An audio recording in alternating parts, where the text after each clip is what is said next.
예. 저희는 지금 고린도 후서 말씀을 이렇게 공부하고 있습니다. 고린도 후서 말씀은 총 13장으로 이렇게 기록되어 있습니다. 13장으로 기록되어 있는데, 오늘서부터 저희가 이렇게 함께 살펴보게 될 말씀, 고린도 후서 8장 말씀과 이 9장 말씀, 이 두 장에 걸쳐서, 전체가 13장인데, 이 두 장에 걸쳐서, 헌금에 대해서 이렇게 말씀을 기록해 주고 있습니다. 하나님께서는 두 장에 걸쳐서 고린도 교회 성도들에게 헌금을 왜 하나님께 드려야 하는지, 또 헌금을 드릴 때의 마음은 어떠해야 하는지, 또 헌금을 드릴 때 올바른 성경적인 원칙은 무엇인지, 또 헌금은 어떻게 관리하고 어떻게 쓰여져야 하는지, 또 헌금이 하나님의 뜻대로 온전하게 쓰여지게 되었을 때 하나님께서 그 헌금을 통해서 영광과 감사를 받으시고 또 헌금을 드린 우리에게 유익이 있다라는 그러한 내용이 고린도후서 8장과 9장에 이렇게 기록되어 있습니다. 그렇다면 왜 하나님께서 이 고린도 교회 성도들에게 헌금에 관한 이 말씀을 이렇게 기록해 주셨을까요? 그것도 고린도후서 8장, 9장, 적지 않은 장입니다. 13장에서 이 두 장에 걸쳐서 한 가지 주제를 가지고 왜 헌금에 대해서 이렇게 하나님께서 말씀해 주셨을까요?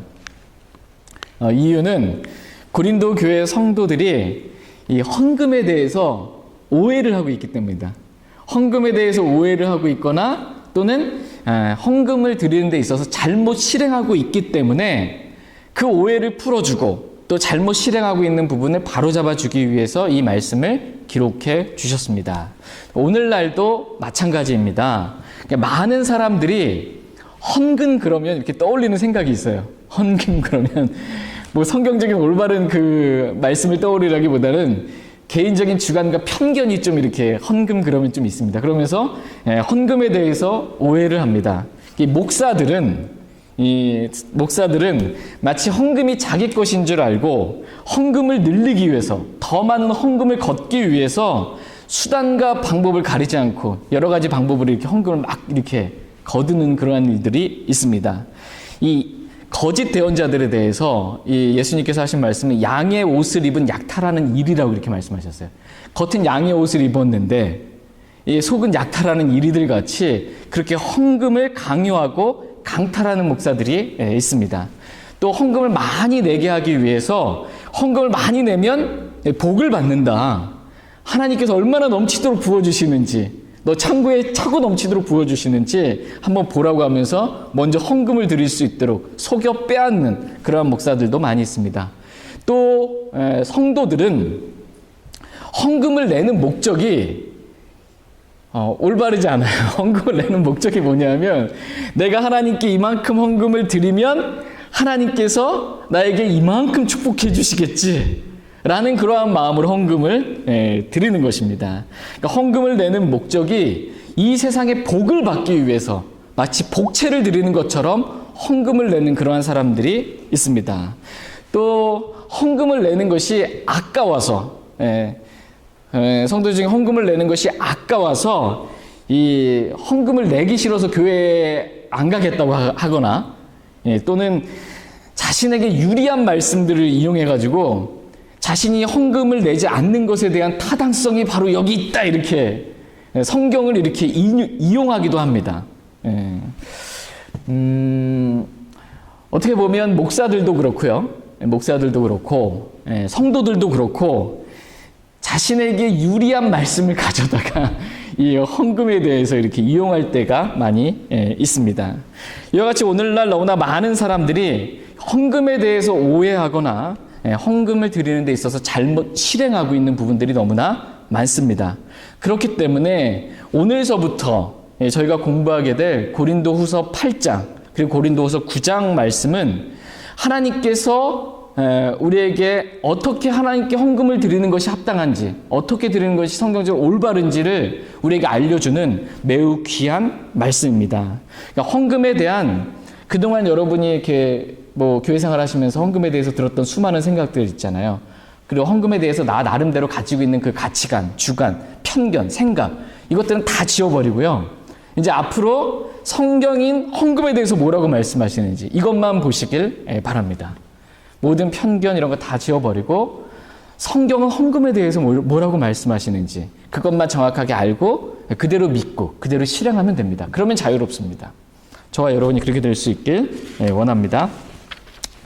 오늘은 이제 고린도후서 8장 1절에서 5절 말씀까지만 이렇게 살펴보겠습니다. 말씀의 전체적인 내용을 먼저 말씀드리면 사도 바울이 고린도 교회 성도들에게 마케도니아의 교회들에게 베풀어 주신 하나님의 은혜를 알려주면서 그들이 하나님의 은혜에 따라서 어떻게 헌금을 드렸는지 그 내용을 지금 기록해 주고 있습니다. 그러니까는 사도 바울이 고린도 교회에게 마케도니아의 교회들은 어떻게 헌금을 드렸는지, 마케도니아의 교회들에게 하나님께서 은혜를 베풀어 주셔서 그들이 어떻게 헌금을 드리게 되었는지 지금 오늘 본문 말씀을 설명해 주고 있다는 것입니다. 그래서 첫 번째로 마케도니아에 있는 교회의 성도들은 자원함으로 하나님께 헌금을 드렸습니다. 자원함. 두 번째는 헌금을 드리기에 앞서서 먼저 자신을 주님께 드리고 먼저 헌금을 하기 전에 헌신을 했다라는 겁니다. 헌금을 하기 전에 헌신을 했습니다. 먼저 자신을 주님께 드리고 헌금을 드렸다라는 것입니다. 이것이 헌금을 드리는 성경적인 원칙 가운데 두 가지입니다. 첫 번째 자원함, 두 번째 먼저 자신을 하나님께 드리는 것. 돈만 달랑 드리고 나는 안 드려요 이게 아니고 내 자신을 먼저 주님께 드리고 그 다음에 헌금을 드리는 거다라는 것입니다. 다 같이 고린도후서 8장 1절 말씀 한 절씩 한번 살펴보겠습니다. 고린도후서 8장 1절 말씀 같이 읽겠습니다. 또한 형제들아 마케도니아의 교회들에 베푸신 하나님의 은혜를 우리가 너희에게 알리노니. 지금 사도 바울은 마케도니아의 교회들에 베푸신 하나님의 은혜를 고린도 교회 성도들에게 알려주고 있습니다. 하나님께서 마케도니아의 교회들에게 은혜를 베풀어 주셨고 그들이 받은 그 은혜를 지금 고린도 교회 성도들에게 알려주고 있는 것입니다. 그래서 하나님의 은혜에 대해서 함께 감사하고 또 함께 은혜를 받기 위해서 이렇게 하신 것입니다. 고린도후서 8장과 9장이 주된 내용이 헌금이라고 말씀을 드렸잖아요. 보통 제가 어떤 성도님한테 들은 내용은 제가 교회에 요즘 가기가 싫대요. 어느 교회에 가기가 싫은데 가기 싫은 이유는 자꾸 목사님이 헌금 얘기한대요. 헌금 얘기해서 나 교회 가고 싶지 않다. 오늘 제가 말씀을 준비하면서 제가 말씀의 진도를 빨리 안 나가잖아요 지금. 그러니까 고린도후서 8장, 9장 이 두 장이 39절인가 그래요. 근데 얼마나 앞으로 목사님이 지금 헌금에 대해서 지금 몇 번씩 지금 말씀을 하실까라는 두려움 가운데 혹시 또 오늘도 교회 가면 헌금 얘기할 거구나, 또 다음 주 교회 가면 헌금 얘기할 거구나 하고 교회 안 오실까 봐 또 헌금 얘기 들으러 내가 또 가야 되나 이러실까 봐 하는 약간의 있지만 이 하나님께서 지금 사도 바울을 통해서 고린도서 8장, 9장 이렇게 긴 장에 걸쳐서 헌금 얘기를 이렇게 하시는데 헌금 얘기만 하시는 건 아니에요. 오늘 말씀도 주제가 이렇게 헌금에 관련해서 쭉 이렇게 일관되게 가지만 오늘 말씀의 전체적인 주제는 주된 진짜 주제는 하나님의 은혜입니다. 하나님의 은혜예요. 하나님의 은혜. 하나님의 은혜가 있으면 내 자신을 드리고 헌금을 드리는 것 이게 아깝지 않아요. 하나님의 은혜를 못 받으면 이게 다 아까워요. 오늘 말씀의 주제는 하나님의 은혜입니다. 오늘 또 헌금 또 이러고 가지 마시고 하나님의 은혜를 받고 사모하는 마음으로 이렇게 가셨으면 좋겠습니다. 지금 이렇게 사도 바울이 먼저 본격적으로 헌금에 대해서 얘기하기 전에 먼저 하나님의 은혜를 지금 얘기하는 겁니다.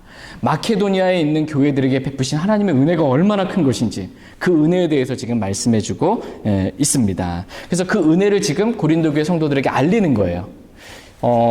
마케도니아는 여러분이 마케도니아의 환상 이야기 사도행전에서 읽어보신 적 있으시죠? 그래서 마케도니아를 건너와서 우리를 도와달라 이 환상을 보고 사도 바울이 가서 복음을 전했습니다. 마케도니아의 첫째 가는 도시가 빌립보예요.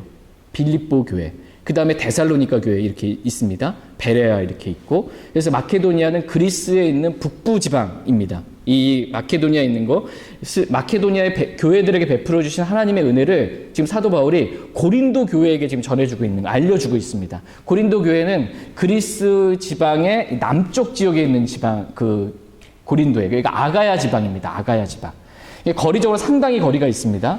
그런데 지금 이 마케도니아에 있는 교회들의 이 지역 교회에 있었던 하나님의 은혜를 지금 고린도 교회랑 다른 지역 교회에게 이 하나님의 은혜를 지금 전해주고 있어요. 알려주고 있습니다. 이와 같이 성경은 하나님께서 베푸신 그 하나님의 은혜는 알려야 한다 이렇게 말씀하고 계세요. 멀리 있어도 그건 알려줘야 된다는 것입니다. 하나님의 은혜는 서로 알려줘야 한다라는 것입니다. 나 이런 은혜 받았어 라고 자신을 자랑하기 위해서 알리는 것이 아니라 나 같은 자에게도 하나님께서 이러한 놀라운 은혜를 베풀어 주셨습니다 라고 하나님을 자랑하기 위해서 하나님의 은혜를 알려야 한다라는 것입니다. 그러니까 남편과 아내, 이 가정에서도 하나님의 은혜를 서로 알려야 됩니다. 하나님께서 나에게 이러한 은혜를 베풀어 주셨다고 남편이 혼자 은혜 받고 싹 입 닫는 것이 아니고 받은 은혜를 아내에게 알려주고 자녀들에게 알려주고 아내도 남편에게 하나님께 받은 은혜를 알려주고 자녀도 부모에게 그 은혜를 알려주고 부모도 자녀에게 알려주고 서로가 은혜를 알려줘야 된다는 것입니다. 또 성도들끼리 은혜를 서로 알려줘야 된다는 것입니다. 꼭 내가 받은 은혜만이 아니어도 지금 사도 바울이 받은 은혜를 지금 알려주는 게 아니에요. 사도 바울이 지금 마케도니아의 교회들에게 베푸신 하나님의 은혜를 지금 고린도 교회 성도들에게 알려주는 겁니다. 다른 성도가 받은 은혜라 할지라도 서로 알려줘야 된다는 것입니다. 이렇게 서로가 받은 은혜를 서로에게 알려줘야 한다라는 것입니다. 그러면 은혜가 더 커져요. 은혜가 더 커집니다. 그리고 하나님께 영광을 드리고 감사를 돌릴 수 있게 됩니다. 그리고 하나님께서는 그 알려진 은혜를 통해서 우리가 은혜를 전해줬잖아요. 그럼 그 은혜를 전달받은 그 사람이, 들은 사람이 안에 하나님께서 또 일하세요. 은혜로 일하세요. 그렇기 때문에 우리는 하나님의 은혜를 어떻게 해서든 서로에게 알려줘야 한다라고 성경은 말씀하고 계십니다. 서로 다른 지역교회에 있어서 서로 이렇게 알려주는 것이 필요하다라고 성경은 말씀하십니다. 이렇게 서로가 은혜에 대해서 알려주게 되면 그 은혜를 통해서 서로가 은혜를 받고 또 도전을 받고 분발하게 되고 하나님께 영광과 감사를 돌릴 수 있게 된다라는 것입니다. 저희 모두가 이렇게 하나님께서 베풀어 주신 그 은혜를 이렇게 자랑하기를 원합니다. 하나님이 우리에게 이런 은혜를 베풀어 주셨다고, 저 성도에게, 저 형제 자매에게 이런 은혜를 베풀어 주셨다고 알리길 원합니다. 그래서 저희 모두가 하나님의 은혜 안에서 이렇게 자라고 또 은혜를 통해서 서로 교제가 되므로 서로 사랑으로 연결될 수 있길 원합니다. 그렇다면 사도 바울이 알리고 싶었던 이 마케도니아의 교회들에게 베풀어 주신 하나님의 은혜가 무엇인지 구체적으로 오늘 본문 말씀 살펴보겠습니다. 다 같이 고린도후서 8장 2절 말씀 보겠습니다. 고린도후서 8장 2절 말씀 같이 읽겠습니다. 고난의 큰 시련 속에서도 그들의 넘치는 기쁨과 극심한 가난이 그들로 하여금 풍성하고 너그러운 선물을 넘치도록 하게 하였도다. 아멘. 하나님께서 마케도니아의 교회들에 베푸신 은혜는 고난이 없는 삶, 가난이 없는 삶 이런 것이 아니었다라는 것입니다. 하나님께서 마케도니아에 있는 교회들에게 베푸신 은혜는 도리어 고난의 큰 시련이 있고 극심한 가난이 있었다라고 오늘 본문 말씀은 말씀하십니다. 그런데 하나님께서 그 와중에 은혜를 베풀어 주신 거예요. 그래서 그들이 고난의 큰 시련 속에서도 넘치는 기쁨으로 기뻐하며 주님을 섬길 수 있었고, 극심한 가난이에요. 옛날 어르신들 표현하면 똥구멍이 찢어지게 가난한 거예요. 뭐예요? 진짜 이렇게 그냥 보통 가난이 아니고 극심한 가난 가운데서도 풍성하고 너그러운 선물, 즉 헌금을 하나님께 드릴 수 있었다라고 성경은 말합니다. 이것이 마케도니아의 교회들의 베푸신 하나님의 은혜다라고 오늘 본문 말씀하십니다. 그러니까 우리가 하나님의 은혜, 한번 여러분 저와 한번 보시고요. 하나님의 은혜 그러면 나에게 베푸신 하나님의 은혜 그럼 뭐가 생각나세요? 하나님의 은혜 그러면 보통 아프지도 않고 고난도 없고 삶의 문제도 없고 어려움도 없고 핍박도 없고 이렇게 가난하지도 않고 좀 이렇게 형통하게 하는 일도 잘 되고 부하고, 이걸 하나님의 은혜라고 생각하는데 오늘 본문 말씀 하나님의 은혜는 그런 게 아니다 이렇게 말씀하세요. 하나님의 은혜는 도리어 고난 가운데 이 극심한 이 핍박이 있는 거예요. 또 극심한 가난이 있는 것. 그런데 그 중에 하나님의 은혜가 있다라는 것입니다. 하나님의 은혜 우리가 생각하는 것처럼 만사형통하고 잘 되고 건강하고 부하고 이런 거 아니라는 것입니다. 하나님의 은혜에 대한 개념을 바꾸시길 바랍니다. 디모데후서 3장 12절에 보면 참으로 그리스도 예수님 안에서 하나님의 뜻대로 살고자 하는 모든 자는, 하나님의 뜻대로 살고자 하는 모든 사람은 예외가 없습니다. 하나님의 뜻대로 살고자 하는 모든 자는 핍박을 받을 터이나, 이렇게 말씀하고 계세요. 하나님의 뜻대로 저와 여러분이 살고자 하면 뭐가 기다리고 있어요?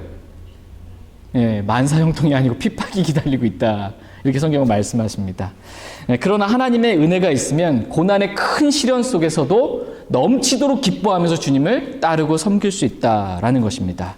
여기서 하나님의 은혜는 이 구체적으로 말씀드리면 예수 그리스도를 의미합니다. 하나님의 은혜 그러면 예수 그리스도예요. 예수 그리스도는 은혜와 진리가 충만하신 분이세요. 하나님의 은혜는 바로 예수 그리스도를 의미합니다. 우리는 예수 그리스도를 통해서 은혜로 구원을 받고 그 밖에 다른 모든 것들을 값없이 은혜로 선물로 받게 됩니다. 그래서 이 보배이신 예수 그리스도가 우리 마음 안에 계시게 되면 고린도후서 4장에 기록되어 있는 그러한 일들이 우리에게 일어납니다. 고린도후서 4장 말씀 잠깐 보겠습니다. 고린도후서 4장 7절에서 9절 말씀 보겠습니다. 고린도후서 4장 7절에서 9절 말씀. 하나님의 은혜는 예수 그리스도라고 말씀드렸습니다. 그 예수 그리스도가 보배이시고요. 그 보배이신 그리스도가 우리 질그릇 안에 계십니다. 그럼 어떤 일이 일어나는지 보겠습니다. 7절 제가 읽겠습니다. 그러나 우리가 이 보배를 질그릇 안에 가지고 있나니 이것은 뛰어난 권능이 하나님에게서 나며 우리에게서 나지 아니하게 하려 함이라. 우리가 사방에서 고난을 당하나 괴로워하지 아니하며 난처한 일을 당하나 절망하지 아니하고 핍박을 받으나 버림받지 아니하며 거꾸러뜨림을 당하나 망하지 아니하고. 그러니까 하나님의 은혜를 받으면, 하나님의 은혜, 예수 그리스도를 우리 마음 안에 받게 되면 보배이신 그리스도가 우리 안에 계심으로 인해서 우리가 사방에서 고난을 당하나 괴롭지 않다라는 거예요. 이게 은혜 받은 상태라는 겁니다. 고난이 없는 게 은혜가 아니고요. 사방에서 고난을 당하지만 하나님의 은혜이신 예수 그리스도로 말미암아 우리 마음이 괴롭지 않다라는 것입니다. 난처한 일을 당하나 절망하지 아니하고 핍박을 받으나 버림받지 아니하며 거꾸로 됨을 당하나 망하지 아니한다라는 것입니다. 이것이 하나님의 은혜를 받은 사람의 모습이다라는 것입니다. 그래서 이 마케도니아에 있는 교회들이 이러한 하나님의 은혜를 받아서 고난의 큰 시련 속에서 넘치도록 기뻐할 수 있게 되었다, 이렇게 오늘 본문 말씀하십니다. 그렇다면 은혜를 어떻게 받는지 잠깐 말씀을 살펴보겠습니다. 하나님의 은혜를 어떻게 받는지. 로마서 5장 2절 보겠습니다. 로마서 5장 2절. 여러분 다 하나님의 은혜를 많이 받고 싶으시죠? 그럼 로마서 5장 2절 말씀 기억하시기 바랍니다. 로마서 5장 2절 말씀. 같이 읽겠습니다. 또 우리가 그분을 통해 지금 우리가 서 있는 이 은혜 안에 믿음으로 들어감을 얻었으며 하나님의 영광의 소망을 기뻐하느니라. 아멘. 이 은혜 안에 어떻게 들어갔대요? 믿음으로 들어감을 얻었으며, 이렇게 말씀하고 계십니다. 그러니까 이 은혜 안에, 은혜이신 예수 그리스도 밖에 있었던 우리가 은혜 안에 어떻게 들어갔냐면 믿음으로 들어갔다라는 것입니다. 믿음으로 은혜 안에 들어갔다. 저와 여러분은 구원받은 모든 그리스도인은 다 이 하나님의 은혜이신 예수 그리스도 안에 있습니다. 어떻게 들어갔어요? 믿음으로. 근데 이 은혜 안에서 자꾸 갈라디아 성도들은 떠나려고 한 거예요. 속히 하나님의 은혜로부터 떠나서 이렇게 율법으로 돌아가려고 했던 겁니다. 믿음이 아닌 율법의 행위로. 이러면 안 되고, 이 은혜 안에 믿음으로 들어가고 이 은혜에 머물러 있는 것도 믿음으로만 머물러 있을 수 있습니다. 믿음으로.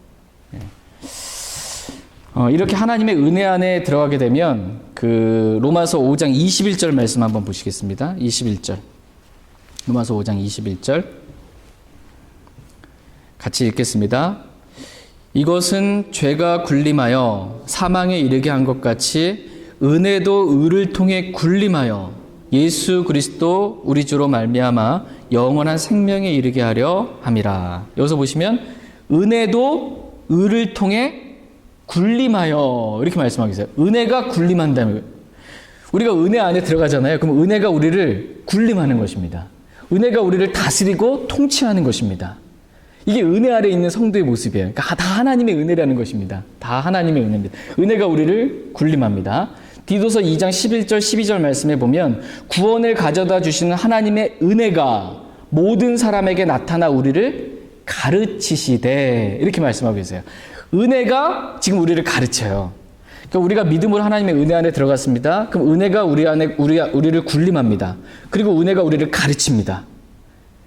그래서 이 하나님의 은혜를 우리가 살게 하세요. 그래서 사도 바울이 고린도전서 15장에 보면 하나님의 은혜로 지금의 내가 되었으니 이렇게 고백하고 있어요.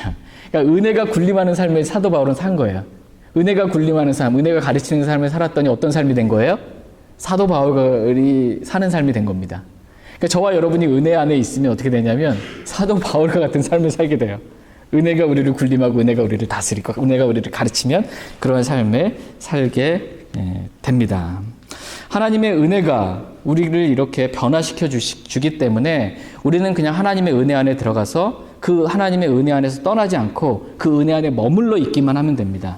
그러면 이 세상을 이기는 믿음이 하나님의 은혜로 인해서 이 세상에서 넉넉히 승리할 수 있게 됩니다. 저희 모두가 이런 하나님의 은혜를 받아 누릴 수 있길 원합니다. 다시 본론으로 돌아와서 마케도니아의 교회들에게 하나님께서 은혜를 베풀어 주셨습니다. 마케도니아에 있는 교회들에게 하나님께서 은혜를 베풀어 주셨습니다. 그래서 그들이 고난의 큰 시련 속에서도 넘치도록 기뻐했습니다. 그리고 극심한 가난 속에서도 풍성하고 너그러운 선물, 즉 헌금을 하나님께 드렸다. 이렇게 오늘 본문 말씀은 기록합니다. 그러니까 우리가 생각할 때 극심한 가난이에요. 매우 가난해요. 이 극심한 가난이 있으면 헌금을 드리기가 좀 어려울 것 같은데 드리더라도 뭐 이렇게 풍성하게 너그러운 헌금을 드리는 것은 참 쉽지 않을 것 같은데 이런 생각이 들지만 하나님의 은혜가 있으면 극심한 가난 가운데서도 풍성하고 너그러운 선물, 즉 헌금을 하나님께 드릴 수 있다라는 것입니다. 마케도니아의 교회 성도들이 그러했다라는 것입니다. 근데 여기서 그 오해하는 말씀이 뭐냐면 풍성하다, 너그럽다 이것을 헌금 액수가 많은 걸 이렇게 생각을 합니다. 많은 액수의 헌금을 드린 것. 근데 풍성하다, 너그럽다라는 것은 헌금의 액수의 많고 적음을 의미하지 않습니다. 그것은 풍성하다, 너그럽다라는 것은 헌금을 드리는 사람의 마음의 상태를 의미합니다. 헌금을 드리는 사람의 마음의 상태입니다. 그러니까 어린아이 같은 경우는 어린아이가 돈을 가지고 있어야 얼마나 많이 갖고 있겠어요. 그죠? 어른들이 봤을 때 조금밖에 못 갖고 있는 거예요. 근데 그 어린아이가 엄마 아빠 생일이든 뭐든 너무 엄마 아빠 사랑해서 선물을 드리고 싶어요. 가지고 있는 용돈에서 이게 다 털어가지고 어쨌든 뭐 하나 선물을 샀어요. 그 선물을 부모님께 이렇게 딱 드리면 어른들의 눈으로 봤을 때 그 값어치가 얼마나 나가겠어요. 이게 몇십 불, 몇 불이나 가겠어요. 그런데 이 어린아이의 입장에서는 뭐예요? 풍성하게 드린 거예요. 나 엄마 아빠 사랑해가지고 풍성하게 내가 있는 거 가진 거 전부를 드린 것처럼 풍성하게 드린 거예요. 진짜 너그럽게 이 선물을 준 겁니다.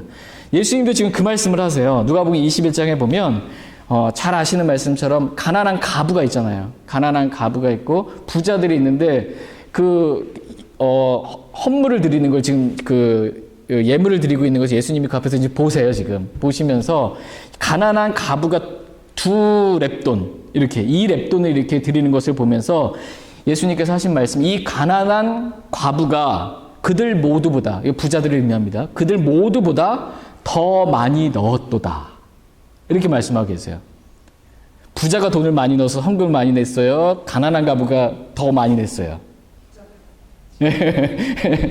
인간적인 관점으로는 액수로 치면 부자가 많이 냈어요. 액수로 치면 부자가 많이 냈는데 예수님은 부자가 많이 냈다 이렇게 지금 말씀하지 않고 가난한 과부가 2렙돈, 2렙돈 낸 것 그들보다 부자들보다 훨씬 더 많이 냈다 이렇게 예수님 말씀하세요. 이건 뭐냐면 이 가난한 가부는 이 생활비 전부를 드린 거예요. 그러니까 자기에 있어서 전부 드린 거예요, 진짜. 그러니까 풍성한 마음으로 이렇게 하나님께 드린 거고요. 부자들은 돈 많잖아요. 그 중에 일부 이렇게 좀 드린 거예요. 마음의 상태가 지금 풍요롭게 드린 것이 아니고 풍성하게 드린 것이 아니고 인색하게 드린 거예요. 인색하게. 그러니까 마음의 상태로입니다. 그러니까 금액의 많고 적음이 문제가 아니고요. 헌금을 드리는 사람의 마음이 지금 풍성하냐 너그럽냐 아니면 인색하냐? 이걸 지금 말씀하고 있는 것입니다. 마케도니아의 교회들 역시 가난한 과부와 같이 극심한 가난이 있었지만 그래도 하나님의 은혜로 그들의 마음은 풍성하고 너그럽게 하나님께 헌금을 드릴 수 있었습니다. 그러니까 하나님의 은혜가 있으면 풍성한 마음으로, 자원하는 마음으로 너그럽게 하나님께 드릴 수 있다라는 것입니다. 다 같이 고린도 후서 9장 6절 말씀 보겠습니다. 고린도 후서 9장 6절. 고린도후서 9장 6절. 고린도후서 9장 6절 같이 읽겠습니다. 다만 내가 말하려는 바는 이것이니 곧 인색하게 뿌리는 자는 또한 인색하게 거둘 것이요 풍성하게 뿌리는 자는 또한 풍성하게 거두리라는 것이라. 여기서 인색하다라는 단어, 풍성하다 단어 이렇게 나옵니다. 이 단어도 아까 말씀드린 것처럼 액수를 의미하는 것이 아니고 헌금을 드리는 사람의 마음이 내가 지금 헌금을 드리는데 인색하게 내 마음 상태가 인색하냐 아니면 내 마음 상태가 풍성하냐 이걸 지금 말씀을 하신 겁니다. 많은 돈, 그 액수가 크냐 적으냐를 지금 말씀하는 게 아니고 드리는 사람의 마음 상태가 인색하냐 아니면 풍성하냐라는 것입니다. 예수님께서 이 가난한 과부가 그들 모두보다 더 많이 넣었도다 라고 말씀하신 이유는 이 과부가 이렇게 풍성한 마음으로 하나님께 드렸기 때문입니다. 그러나 부자는 액수는 많이 드렸지만 마음은 인색했던 것입니다. 이렇게 인색하게 드리면 적게 드린 것이다. 이렇게 성경은 말씀하십니다. 저희 모두가 하나님의 은혜로 이 가난한 과부와 같이 또 마케도니아 교회의 성도들과 같이 풍성하게 너그럽게 하나님께 드릴 수 있길 원합니다. 다 같이 이제 고린도후서 8장 3절 4절 말씀 보겠습니다. 고린도후서 8장 3절 4절 3절 제가 읽겠습니다.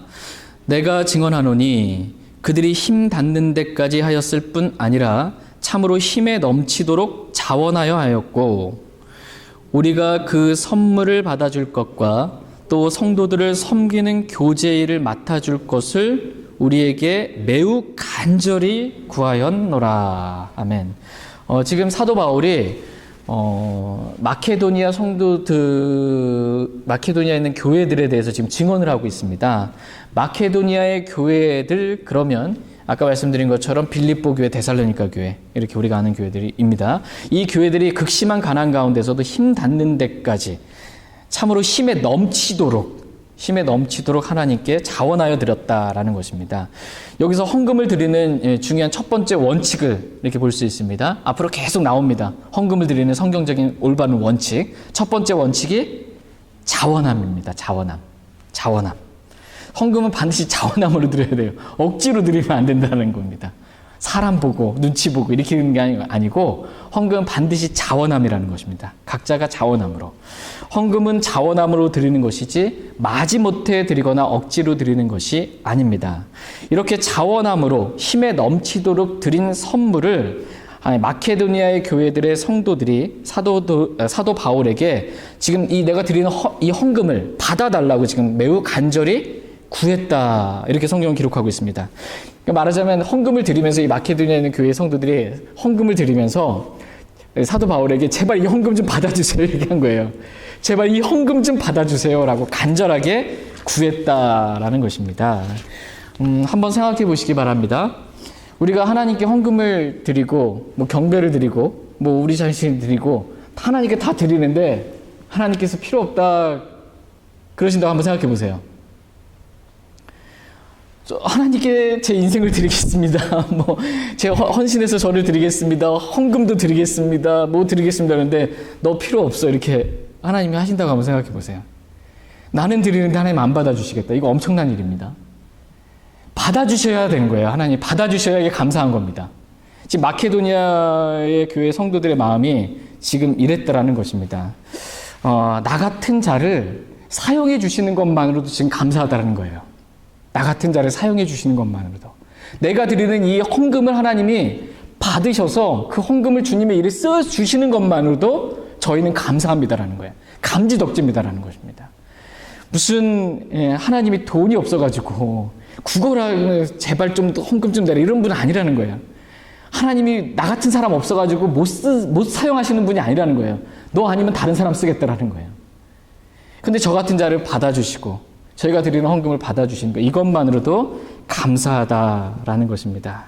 나 같은 자가 드리는 헌금을 사용해 주시는 그 하나님께 너무 감사하다라는 것입니다. 그러니까 헌금을 드릴 때 우리의 마음의 자세는 이래야 된다는 것입니다. 하나님 저 이거 드린 거 아시죠?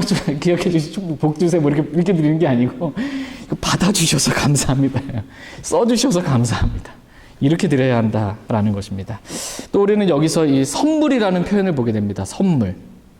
그러니까 헌금을 성경은 다른 말로 선물이라고 표현해요. 선물 이렇게 표현합니다.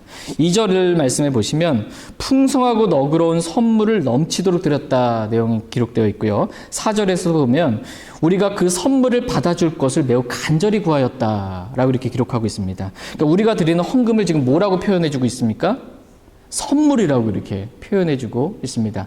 헌금을 선물로 지금 표현하고 있습니다. 고린도후서 9장 5절 말씀도 한번 보겠습니다. 고린도후서 9장 5절.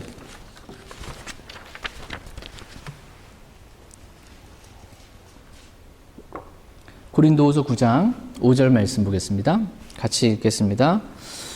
그러므로 그 형제들을 권면하여 그들이 먼저 너희에게 가서 너희의 후한 선물 곧 전에 너희가 통보받은 적이 있는 그 후한 선물을 미리 준비하게 하도록 하는 것이 필요한 줄로 내가 생각하였나니 그리하여야 바로 그 일이 후한 선물답게 준비되고 탐욕에서 난 것 같지 아니하리라. 지금 이 말씀에서도 계속 후한 선물이라고 이렇게 헌금에 대해서 지금 표현해주고 있습니다. 인색함으로 드리지 않고 풍성하고 너그럽게 드린 것, 이것은 후한 선물이라는 것입니다. 이와 같이 헌금은 선물이지 뇌물이 아니다 이렇게 말씀하십니다. 뇌물은 뭐예요? 이거 드리면서 좀 잘 좀 봐주세요. 잘 좀 부탁드리겠습니다. 뭐 좀 해주세요. 이게 뇌물입니다. 그런데 많은 이 교인들이 하나님께 헌금을 드리면서 대가를 바라고 이렇게 드립니다. 마치 제가 하나님 헌금 이만큼 드리니까 아시죠 하나님? 저 기억해 두셨다가 이만큼 축복해 주세요 라고 이렇게 마치 하나님께 뇌물을 드리는 것처럼 이렇게 헌금을 드립니다. 그러나 헌금은 뇌물이 아니라는 것입니다. 헌금은 뇌물이 아니에요. 하나님께서 나에게 베풀어 주신 은혜가 감사해서 감사하기 때문에 선물 드리는 거예요. 하나님께 감사해서 드리는 그러한 선물이다. 이것이 헌금이다 라고 말씀하십니다. 이제 다 같이 고린도후서 8장 5절 말씀 보겠습니다. 헌금에 관련해서 은혜라고도 표현하고요. 선물이라고도 이렇게 표현합니다. 고린도후서 8장 5절 말씀 같이 읽겠습니다. 그들은 우리가 바라던 것과 달리 이 일을 행하되 먼저 자신을 주께 드리고 또 하나님의 뜻에 따라 우리에게 주었도다. 아멘.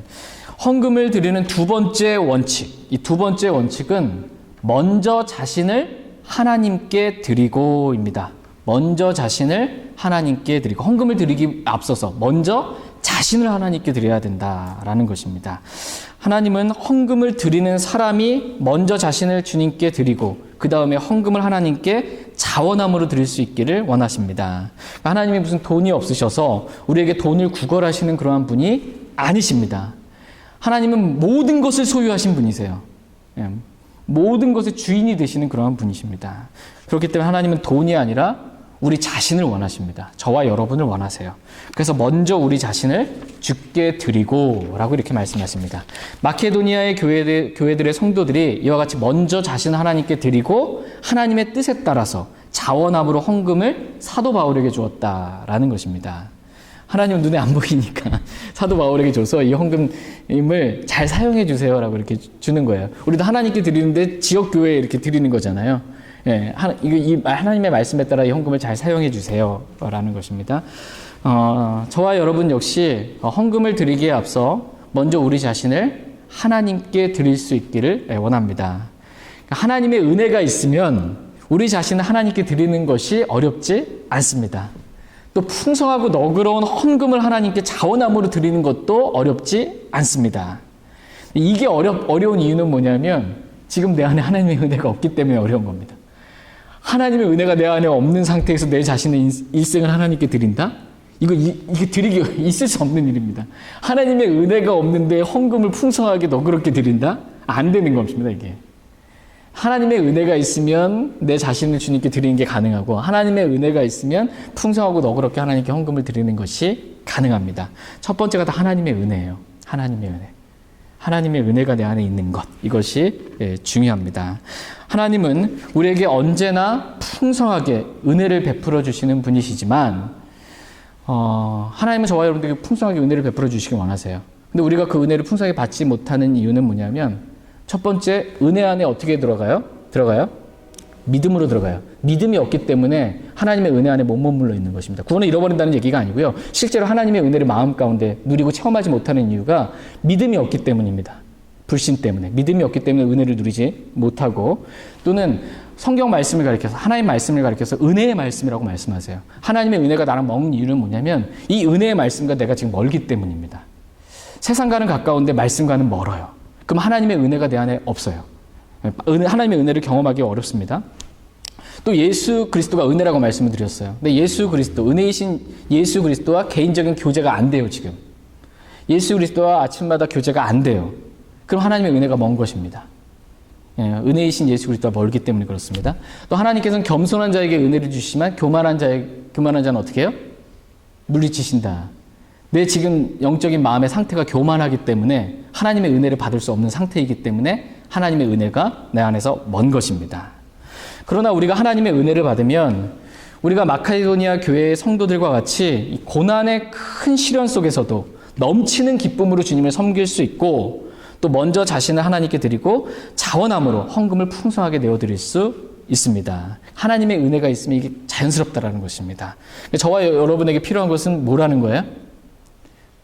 내가 오늘 헌금 잘 드려야지 오늘서부터, 이게 아니고, 오늘 저와 여러분들에게 필요한 건 뭐냐면 먼저 내가 하나님의 은혜가 필요한 사람이구나, 이걸 아는 것입니다. 하나님의 은혜가 있으면 자연스럽게 된다는 것입니다. 하나님의 은혜가 있으면 저희 모두가 먼저 하나님의 은혜를 사모할 수 있길 원합니다. 그래서 하나님의 은혜이신 주 예수 그리스도와의 개인적인 교제를 회복하고, 또 은혜의 말씀과 멀어진 우리가 다시 말씀의 은혜에 가까워지고, 또 먼저 말씀을 읽고 그 은혜를 풍성히 누릴 수 있게 되길 간절히 원합니다. 오늘 말씀 이것으로 마치고 개인적으로 들으신 말씀 기억하고 주님 앞에 나아가 기도하는 시간 갖도록 하겠습니다. 개인적으로 오늘 들은 말씀 기억하고 기도하는 시간 갖겠습니다.